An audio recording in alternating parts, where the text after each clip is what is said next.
Olá, sou a professora Cleane e vou lecionar a disciplina de Geografia para o sexto ano do Colégio Emaús. Sexto ano, essa é uma aula de revisão para a prova de vocês, tá bem? Vamos fazer essa revisão da página 117 até a página 152. Vamos iniciar a nossa revisão falando um pouquinho sobre as rochas. As rochas, gente, são recursos naturais que são muito utilizados, né, em construções, né, e são extremamente importantes também para a natureza e para o ambiente. Inclusive, os solos, eles são originados a partir de uma rocha. As rochas também, elas servem para armazenar a água, ou fazer a filtragem da água também. As rochas, de acordo com a origem delas, elas podem ser de três tipos, elas podem ter três classificações distintas. A gente não pode esquecer, né, que as rochas são um conjunto de agregados minerais, né, e que as rochas elas compõem a litosfera, que é a camada sólida que constitui a parte externa da Terra. Como nós não podemos esquecer, então, que a litosfera ela é formada por rochas que, por sua vez, são constituídas por minerais. Vamos começar falando um pouquinho da rocha magmática, também chamada de rocha ígnea. Ela pode ser intrusiva ou extrusiva. A intrusiva é a rocha plutônica, é quando o magma ele se solidifica em grandes profundidades. A rocha magmática vulcânica ou extrusiva, gente, é quando o magma, né, ou a lava, né, após uma erupção, a lava ela vai se resfriar e vai solidificar na superfície. Então, vai dar origem a diversos tipos de rocha, dentre elas, né, o basalto. Nessas imagens aqui, nós temos o exemplo de alguns tipos de rocha que são rochas magmáticas, também chamadas de rochas ígneas. O riólito, o granito, o basalto, o gabbro. Destas rochas, muitas delas são usadas em calçamentos, muitas delas são utilizadas na fabricação de pisos, de mesas. As rochas metamórficas. Metamórfica, gente, é que sofre transformação, é que sofre metamorfismo. As rochas metamórficas, elas são originadas a partir de outras rochas já existentes. As rochas pré-existentes, elas vão passar por elevadíssimas temperaturas e elevadíssima pressão. A alta temperatura, gente, vai alterar as características químicas da rocha já existente. Quando há essa transformação das características químicas, pessoal, essa rocha, ela sofre metamorfismo, sendo transformada em rocha metamórfica. Nestes exemplos aqui, nós temos a rocha pré-existente, o calcário, que é transformada em mármore, o arenito transformado em quartzito, o argilito transformado em xisto e o granito transformado em gneiss. Todas essas rochas pré-existentes, elas vão passar por temperaturas muito elevadas e por pressão também. Gente, esse processo de transformação, de origem de rochas, é um processo extremamente lento, assim como a formação dos solos também é um processo extremamente lento. Como nós já estudamos, os solos eles são formados a partir da decomposição e a partir da fragmentação de uma rocha, que é chamada a rocha-mãe. As rochas sedimentares, elas são formadas a partir da deposição de sedimentos em camadas. Como que isso acontece? A chuva e o vento são agentes erosivos que vão desgastar o solo, vão desgastar a rocha. Esse material desgastado, ele vai ser transportado para as regiões mais baixas. Nas regiões mais baixas, este material ele vai sendo depositado em camadas. Quando é depositado em camadas, ele vai sendo comprimido. Ao ser comprimido, ao longo de milhares de anos, dá origem à rocha sedimentar. Inclusive, os fósseis, gente, eles são encontrados nas rochas sedimentares. Eles são transportados também para as regiões mais baixas e ficam sedimentados ali nas camadas das rochas. Nessa imagem aqui tem alguns exemplos de rochas sedimentares: argilito, calcário, carvão, conglomerado, alite, areia, calcário e o arenito. Os solos, como nós já vimos, os solos eles são formados a partir da decomposição e da fragmentação de uma rocha. De acordo com as características dessa rocha, com a característica do relevo, com a característica climática, podem surgir diferentes tipos de solos. Solos com cores mais escuras, solos com cores mais claras, solos mais profundos, solos mais rasos. Qual que é a importância de estudar os solos, de entender os solos? Na realidade, por que os solos eles são tão importantes, gente? Sem o solo, provavelmente não haveriam formas de vidas na Terra. Entendido como organismo vivo, ele é a base da vida e da alimentação humana. É no solo que se desenvolve, pessoal, todo tipo de vegetação, né? Toda a produção se desenvolve no solo também. É do solo que são extraídos os minerais. É no solo que é desenvolvida a agricultura. As rochas que dão origem ao solo, elas são extremamente importantes para armazenar a água, para a formação do lençol freático, para a formação dos aquíferos. Como que são formados os solos? Como nós já vimos, está totalmente ligada à formação dos solos às características da rocha, das formas do relevo e das condições climáticas do local como ele é formado. Não só desses fatores, gente, mas também da presença de micro-organismos neste solo. Quando a gente fala em relação ao relevo, nós temos que lembrar, um relevo inclinado, um relevo mais plano, um relevo com um declive mais acentuado, impedindo que a água infiltre. Nós temos que lembrar que para haver a formação do solo, é necessário, gente, que esse solo, para que a rocha ela se fragmente mais rápido, para que ela se decomponha mais rápido, a presença de água. Então, em ambientes tropicais, onde chove mais, onde a temperatura é mais elevada, nós vamos ter solos mais desenvolvidos. Claro que tem que levar em consideração as formas de relevo, né? Vamos lá, então, fazer a análise.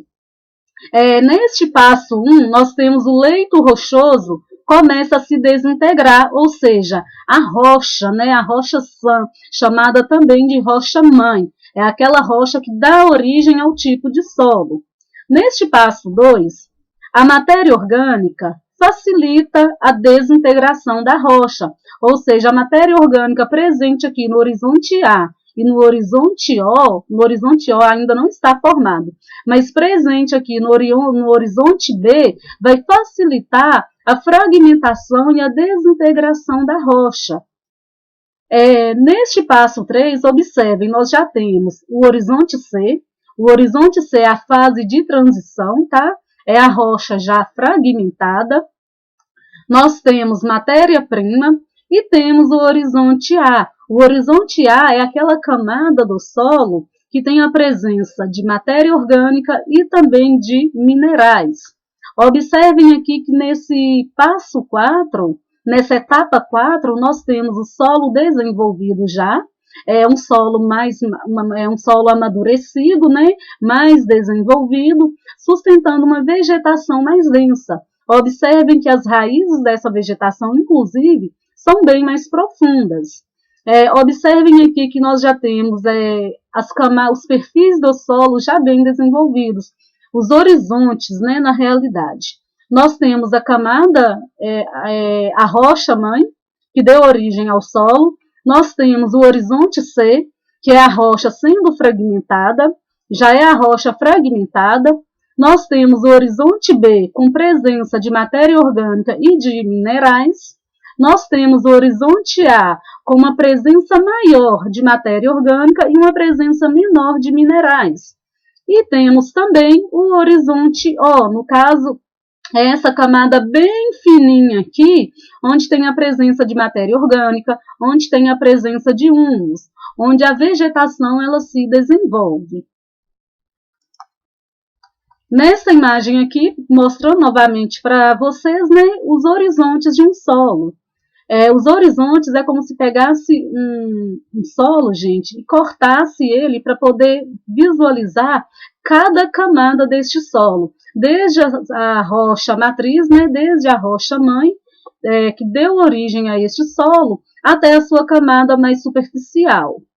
Nós temos que lembrar que o solo ele começa a se formar aqui na rocha, e a partir de fatores como clima, como presença de água, como temperatura e micro-organismos, esse solo ele vai sendo desenvolvido. No horizonte O, então, essa camada mais superficial, nós temos a presença de matéria orgânica e micro-organismos. Geralmente, esse horizonte O ele é mais escuro que os demais. No horizonte A, nós temos camada mineral com acúmulo de matéria orgânica. No horizonte B, nós vamos ter tanto matéria orgânica quanto mineral. Só que a matéria orgânica do horizonte B é menor que a matéria orgânica do A. E os minerais presentes no horizonte B são menores, estão em menor concentração do que em relação ao horizonte C. O horizonte C, então, é o primeiro estágio da decomposição da rocha. Mais rica em mineral e tem pouquíssima matéria orgânica, tá bem? Os solos, gente, dependendo de como eles foram formados, das condições, dos fatores que influenciaram na formação destes solos, eles podem ser considerados solos férteis, com mais nutrientes, ou solos pouco férteis, solos chamados de solos pobres. Então, as características deste solo dependem do tipo de rocha, da deposição de restos de animais e vegetais, das formas do relevo, do clima local e da quantidade de micro-organismos. Os micro-organismos presentes nesse solo podem definir também em relação à porosidade desses solos. Aqueles solos que são considerados solos ricos em nutrientes são aqueles solos onde se desenvolve uma vegetação mais densa. São solos como solos de Massapê, na região nordeste do Brasil, são solos como solos de terra roxa, na região sul do Brasil. Também tem os solos de loess, né, como nós vimos, que são fragmentos transportados das geleiras. Em relação aos solos pobres, nós temos os pântanos, nós temos também os solos de regiões desérticas. E também, gente, aqui no Brasil tem um solo que é bem característico, que é o solo do Cerrado brasileiro, na região central do Brasil. É um solo muito ácido, porque este solo ele tem uma grande presença de alumínio. Só que é possível fazer a correção da acidez deste solo com o uso de cal. É possível fazer a correção por meio do método chamado de calagem. Inclusive, este método ele foi adotado aqui no Brasil, principalmente a partir de 1970, onde foi possível desenvolver a agricultura.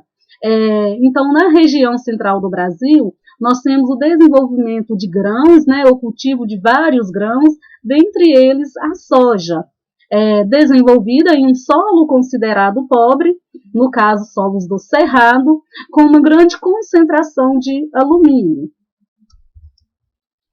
Desertificação. O processo de desertificação dos solos, gente, é um processo natural. Né?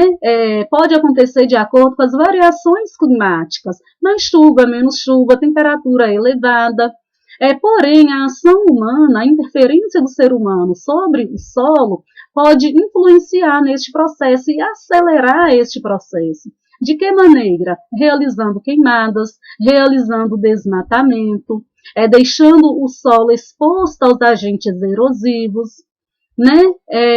Um outro fator também, quando este solo ele fica desprotegido, ocorre um processo que chama lixiviação. A lixiviação é a lavagem deste solo. A água da chuva, quando cai neste solo, lava este solo, retirando os nutrientes. Este processo é chamado de lixiviação. As formas de relevo.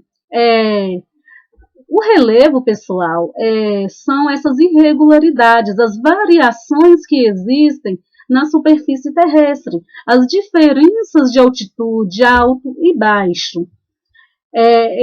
As principais unidades de relevo são os planaltos, as montanhas, planícies e depressão. Dessas principais unidades de relevo sofrem transformações, sofrem modificações o tempo inteiro. Os agentes que atuam nessas transformações são agentes tanto internos, relacionados ao tectonismo, terremoto, movimento das placas tectônicas, dando origem à formação de cadeias montanhosas, erupções vulcânicas e também agentes externos relacionados à ação da água, seja a água da chuva, água de rios, água dos mares e oceanos, as geleiras, também a ação do vento, que é chamada de ação eólica.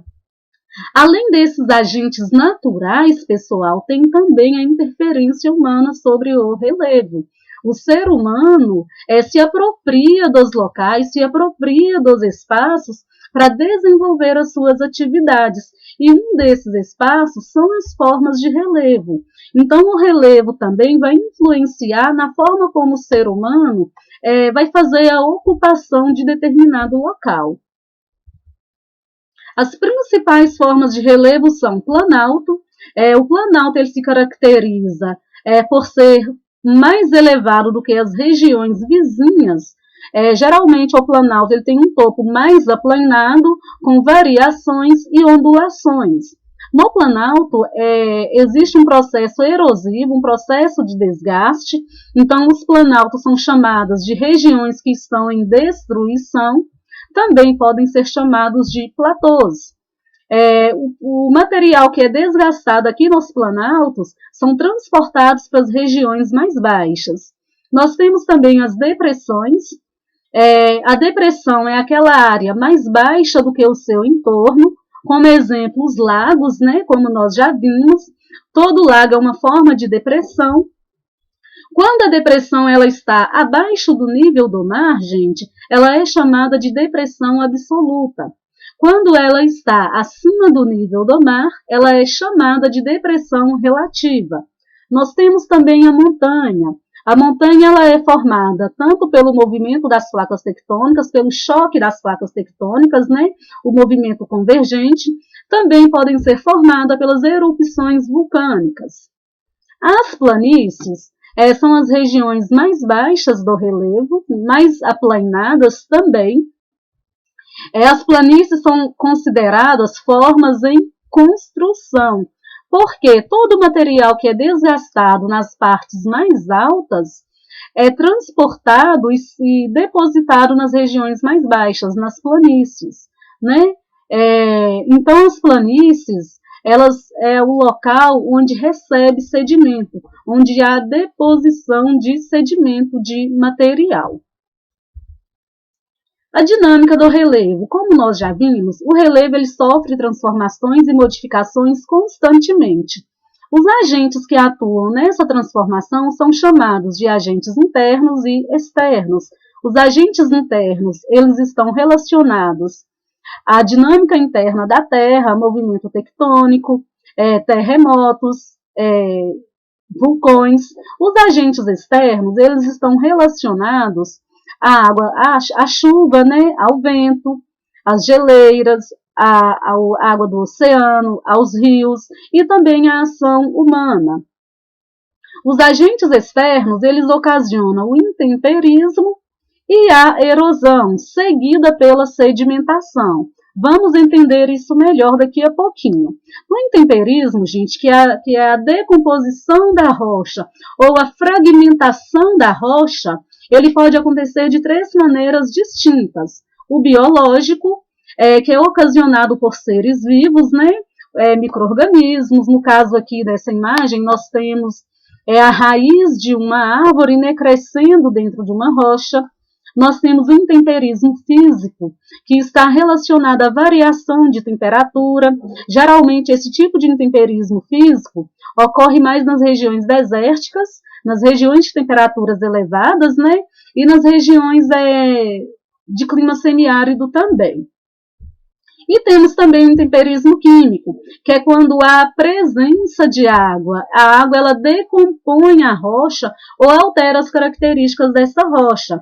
Como nós já vimos, né, um exemplo são as grutas. E o intemperismo químico dá origem às estruturas chamadas de estalactites ou estalagmites, né? Observem aqui nesse bloco de diagrama como que acontece o processo de erosão e o processo de intemperismo. O intemperismo vai alterar as rochas física e quimicamente. Física vai fragmentar essa rocha, quebrar essa rocha. Quimicamente, vai decompor a rocha, vai transformar as características químicas dessa rocha. A erosão, gente, vai desagregar este material e vai transportar este material para as regiões mais baixas. Então, há o processo de desagregação, o processo de transporte e o processo de sedimentação ou deposição. E a partir dessa sedimentação é que dá origem às rochas sedimentares, tá bem? A água é um agente erosivo que modifica o relevo. Ela pode se manifestar, pessoal, de diversas maneiras. Pode ser água da chuva, dos rios, dos mares, dos lagos, geleiras ou da neve. A água da chuva, quando ocorre a precipitação, a água da chuva bate no solo, parte dessa água infiltra e parte dessa água escoa superficialmente. Quando o solo, gente, ele está desprotegido, descoberto, né, de cobertura vegetal, a água da chuva provoca formações neste solo, vai escavando este solo. E essas escavações dão origem a canais profundos, chamados de vossorocas, né? Geralmente, essas vossorocas, pessoal, quando atingem o lençol freático, é um fenômeno irremediável, não tem conserto, podemos dizer assim. O solo ele se torna completamente improdutivo e completamente inaproveitado, tá? A água dos rios, as correntes do rio, né? O rio surge na nascente e a água do rio, gente, vai esculpindo o seu caminho pelo relevo até atingir um outro rio ou até atingir o oceano. À medida que a água do rio vai esculpindo o seu leito, vai transformando este relevo, vai modificando este relevo. Ou pode aprofundar este leito, ou pode alargar esse leito. Então, o desgaste ele pode ser tanto no sentido vertical, aprofundando o leito deste rio, ou no sentido horizontal, escavando as margens deste rio. Os mares, as águas oceânicas, elas atuam sobre o relevo na costa litorânea, com o movimento da água, né, com o desgaste da rocha, o transporte de material e o acúmulo de material.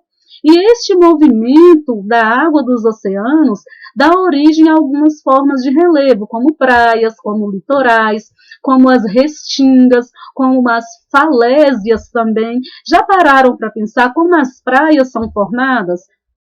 Como a areia chega ali naquele local, fica depositada ali naquele local. Então, esse processo acontece por conta deste movimento da água do oceano, que bate na rocha, desgasta a rocha, transporta este material, e é um processo constante. As geleiras também são agentes erosivos. As geleiras, elas se movimentam, né? À medida que elas se movimentam, elas funcionam como uma lixa sobre o solo, vai desgastando o solo, desgastando a rocha e, ao mesmo tempo, transportando o material. O vento também é um agente erosivo. O vento ele transporta material e esse material que é transportado, ao bater em uma rocha, desgasta essa rocha, né? Então, o vento ele dá origem a diversas formas no relevo, diversas estruturas no relevo, e geralmente o vento ele é mais atuante, pessoal, nas regiões mais secas, como regiões semiáridas e regiões desérticas. A ação dos ventos sobre o relevo ela é conhecida como erosão eólica. Inclusive, é a ação dos ventos que dá origem à formação das dunas, né? Lembra que o vento ele transporta material. Esse material transportado, quando encontra um obstáculo, começa a ser depositado. Ao longo de milhares de anos, esse material depositado forma um banco de areias, dando origem às dunas. A ação humana, como nós já vimos, também, gente, exerce influência no relevo e acelera processos erosivos. Observem essas imagens A, B, C e D. Na imagem A, nós temos um processo natural. A cobertura vegetal ela protege o solo da erosão. Quando chove, a água infiltra, parte da água infiltra e parte dessa água escoa superficialmente. No desmatamento, facilita o processo erosivo. A água da chuva, quando cai no solo, transporta material, infiltra uma menor quantidade de água e escoa uma quantidade superior, transportando material. E o vento também vai ser mais atuante no solo. Na imagem C, nós temos a temperatura agindo no solo desprotegido, ressecando este solo, né, e exercendo intemperismo e processos erosivos também que são acelerados. Na imagem D, nós já temos um solo muito agredido, né? O solo ele se tornou improdutivo. Os processos erosivos, o processo de lixiviação que aconteceu neste solo, tornou esse solo um solo empobrecido, um solo infértil. E, inclusive, gente, é interessante conhecer o relevo, entender a formação e a estrutura deste relevo, até para desenvolver as atividades humanas, né? Para não fazer construções em locais irregulares, em locais inadequados. Como nós costumamos ver, geralmente, né, principalmente na época do verão, que acontece muito deslizamento, que acontece muito desabamento. Por quê? Porque houve uma interferência humana ali, né? O solo ele foi removido, a vegetação ela foi retirada, a casa ela foi construída em uma encosta, né, em um local que já é propenso a desabamentos. E esses problemas de desabamentos, de deslizamentos, impactam e muito a vida das pessoas, impactam a sociedade como um todo. Bom, sexto ano, vou finalizar por aqui a revisão, tá? Tem algumas atividades para vocês fazerem, copiem as perguntas no caderno e façam essas atividades com muita atenção. Lembrem-se que, ao fazer as atividades, vocês já estão estudando para a prova, tá bom? Bons estudos para vocês, até a próxima aula e lembrem-se, juntos no caminho certo.